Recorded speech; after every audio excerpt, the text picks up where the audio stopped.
My conversation with civic entrepreneur Nick Troiano. After working in policy and kind of running up against the wall, Nick decided to run for Congress in his home state of Pennsylvania as an independent. And in that process came to the realization that there might be a bigger issue in the sense that to make progress in America, maybe we have to look at the way we're handling the elections themselves. Welcome back to the Nick Hilera Show. Walk us through the lay of the land of the primary process in America, because it's pretty diverse. It is, especially on the question of who can vote. So there's about 15 states in our country where only Republicans can vote in the Republican primary, only Democrats can vote in the Democratic primary. We call those closed primaries because they're closed to any other voter, including they're closed to independent voters, which, as I referenced before, is the largest and fastest growing segment of the electorate.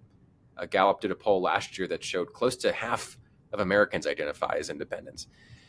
We're releasing a report soon that will show 23.5 million independent voters will be disenfranchised by closed partisan primaries for president or Congress this year. That's the equivalent of the state of Florida. And a majority of young people, Gen Z and millennials, close to half of veterans, are among that group. So it's basically both major parties telling those who fought for our country and those who are the future of our country that they don't deserve a voice in taxpayer-funded elections of who should govern the country. It's wrong, it's un-American, it's got to change. And there's already states that are working to open their primaries to all voters. The next categories of states are states with semi-open or open primaries where independents can vote in either party primary, or Ds and Rs could even cross over to vote in a primary.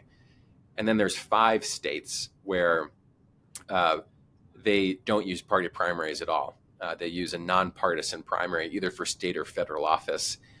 And what that basically means is that there's one ballot, an all-candidate ballot, that lists every candidate, regardless of their party affiliation, for every office, and voters get to decide who they want to pick. Could be a Republican for governor, a Democrat for Senate, an independent for state house.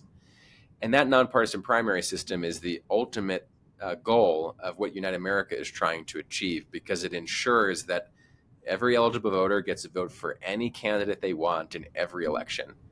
And then in the general election, whoever wins a majority of votes gets elected. That, I think, is the key to having a Congress that actually represents us and can get things done. Yeah.